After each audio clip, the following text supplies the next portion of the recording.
എടി ദേ ആ കാണുന്ന വീട്ടിൽ ആരാടി താമസം? ആ വീട്ടിലൊരു അമ്മച്ചി, അവരുടെ മോള്, ഹസ്ബൻഡ്, പിന്നെ 2 പിള്ളേരും. ആ കൊള്ളാം. എന്തു കൊള്ളാന്ന്? നീ ഇങ്ങോട്ട് വന്നപ്പോഴേ മതിന്റെ മേളിൽ ഒരു നരച്ച തല അനങ്ങുന്നത് കണ്ടായിരുന്നോ? ഞാൻ ശ്രദ്ധിച്ചില്ല.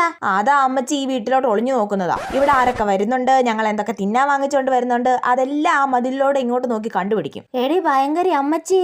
ഇങ്ങോട്ട് നോക്കാൻ വേണ്ടി ആ മതിലൊരു കുഴി വരെ ഉണ്ടാക്കി വെച്ചിട്ടുണ്ട്. ഭയങ്കരമാണ് ആള്. ഞാൻ എവിടെ പോകാൻ ഇറങ്ങിയാലും മതിലിന്റെ അടുത്ത് വന്ന് നിന്ന് നാട്ടുകാരുടെ നുണ പറയാൻ നിൽക്കും. എടി ആ പച്ച പെയിന്റ് അടിച്ച് വീട്ടിൽ ആരൊക്കെ ഉണ്ട്? അവിടെ ഒരു കിടിലൻ ചേട്ടനുണ്ടടി. പുള്ളിക്കാരൻ ഗൾഫിലാ. കാണാൻ ഭയങ്കര ലുക്കാണ്. ഇന്നലെ ഗൾഫിൽ നിന്ന് വന്നിട്ടുണ്ട്. ഞാൻ ഇന്നലെ ഒളിഞ്ഞു നോക്കിയപ്പോ കണ്ടതാ.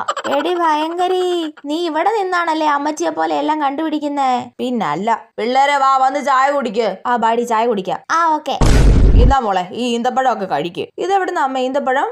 അത് അപ്പുറത്തെ വീട്ടിലെ പയ്യൻ ഇന്നലെ ഗൾഫിൽ നിന്ന് വന്നായിരുന്നേ. അവരിന്ന് രാവിലെ കൊണ്ട് തന്നതാ.